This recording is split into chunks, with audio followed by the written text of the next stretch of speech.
Magandang araw sa inyong lahat!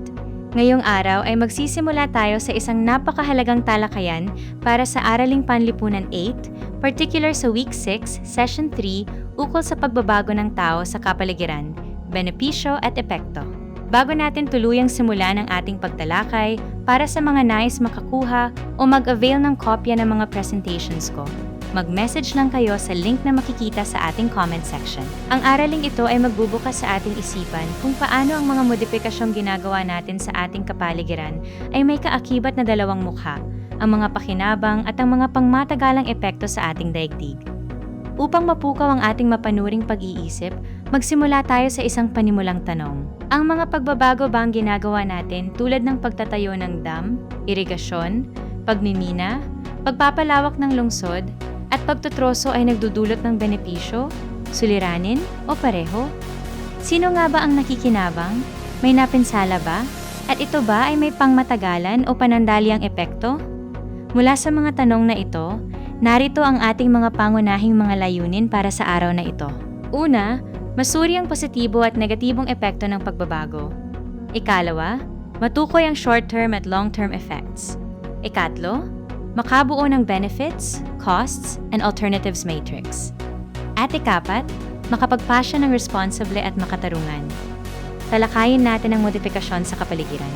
Ang environmental modification ay tumutukoy sa sadyang pagbabago sa lupa, tubig, halaman, daloy, o espasyo upang matugunan ang mga pangangailangan ng tao. Bakit nga ba binabago ang kapaligiran? Binabago natin ang ating kalikasan para sa iba't ibang mahahalagang layunin. Produksyon ng pagkain sa pamamagitan ng agrikultura, sapat na tubig at enerhiya para sa mga komunidad, transportasyon sa pamamagitan ng mga kalsada at tulay, tirahan at negosyo para sa lumalaking populasyon, pagkuha ng materyales para sa industriya, at proteksyon sa panganib tulad ng baha. Mahalagang matutunan din ang pagkakaiba ng epekto ng ating mga aksyon sa paglipas ng panahon. Ang short term ay tumutukoy sa agarang benepisyo o epekto, gaya ng pagkakaroon ng kita sa trabaho, agarang pakinabang, at pagiging produktibo agad ng isang proyekto.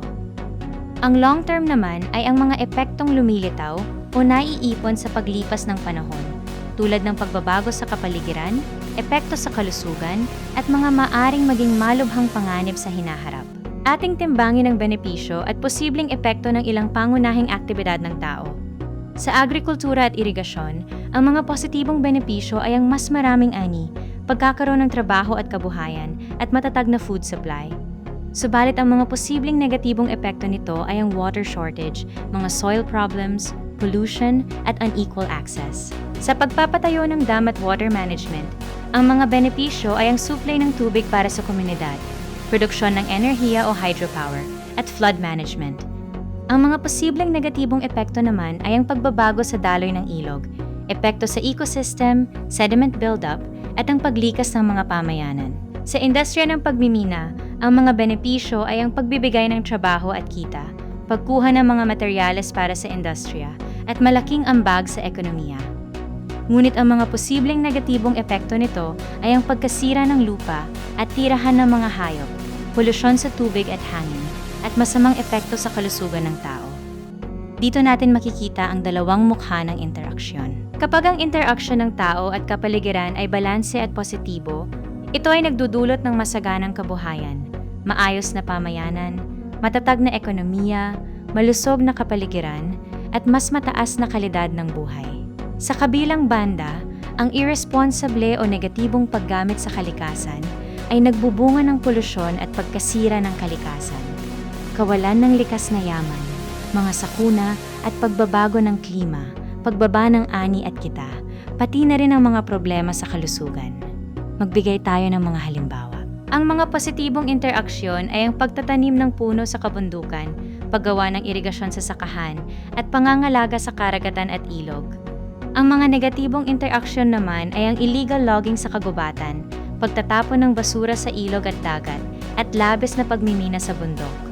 Para sa ating pagtataya ng sitwasyon, suriin natin ang 4 na uri ng interaksyon na ipinapakita sa ating mga kapaligiran. Ang letrang A ay nagpapakita ng mga magsasaka na umaasa sa lupa at tubig na tinatawag nating dependence. Ang letrang B ay ang pagtatayo ng bahay na nakataas sa bahaing lugar na isang halimbawa ng adaptation. Ang letrang C ay ang paggawa ng kalsada sa kabundukan na isang uri ng modification. At ang letrang D ay ang komunidad na naglilinis at nagre-recycle na tinatawag nating conservation. Dito natin makikita ang paikot na ugnayan ng pangangailangan at kapaligiran. Ang tao ay may mga pangangailangan tulad ng pagkain, tubig, tahanan, edukasyon, kalusugan, transportasyon, at enerhiya. Ang mga ito ay tinutugunan ng tao sa pamamagitan ng interaksyon sa kapaligiran, na siya namang nagbibigay ng lupa, tubig, likas na yaman, hangin, enerhiya, kagubatan, at biodiversity. Upang mapanatili ang balanseng ito, kailangan natin ng sustainable interaksyon. Nangangahulugan ito ng tamang gamit ng yaman para sa kasalukuyan at para sa kinabukasan sa pamamagitan ng paggamit nito ng wasto, pangangalaga at pagpapalit, at pag-aalaala sa susunod na henerasyon. Magagawa natin ito sa pamamagitan ng responsibleng pagkilos. Una ay sa kaalaman o ang pag-alam sa tamang impormasyon at pagiging mulat sa mga isyu sa kapaligiran. Ikalawa ay sa pagkilos o ang paggawa ng mabuting kilos para sa kalikasan araw-araw. Ikatlo ay sa pakikiisa o ang pakikilahok sa mga programa at proyektong pangkapaligiran. At ikapat ay sa pangunguna o ang pagiging huwaran at paghikayat sa ibang tao na kumilos din. Lahat tayo ay may gampanin. Bilang buod ng ating aral, laging itanim sa isip at gamit sa gawin na ang tao at kapaligiran ay magkakaugnay. Sa tamang pakikilahok, natutugunan natin ang ating mga pangangailangan nang hindi sinisira ang yaman na kailangan din ng susunod na henerasyon. Ang responsibleng pagkilos ngayon ang susi sa ligtas, masagana, at sustainable na kinabukasan. Kapaligiran natin, kinabukasan natin. Para sa inyong pagninilay, sagutin sa inyong kwaderno ang isa o higit pa sa mga sumusunod na katanungan. Una, paano ako umaasa sa kapaligiran araw-araw? Ikalawa, ano ang aking nagagawa upang mapangalagaan ito? Ikatlo, paano ko higit na mapapabuti ang aking pakikiisa sa kapaligiran? At ikapat, paano ko mahihikayat ang iba na makiisa sa pangangalaga ng kalikasan? Maraming salamat sa inyong masusing pakikinig at aktibong pakikilahok sa ating talakayan. Huwag kalimutang mag-message sa link na nasa comment section kung nais ninyong mag-avail ng kopya ng mga presentations ko. Mag-ingat po kayong lahat at magkita-kita muli tayo sa ating susunod na aralin.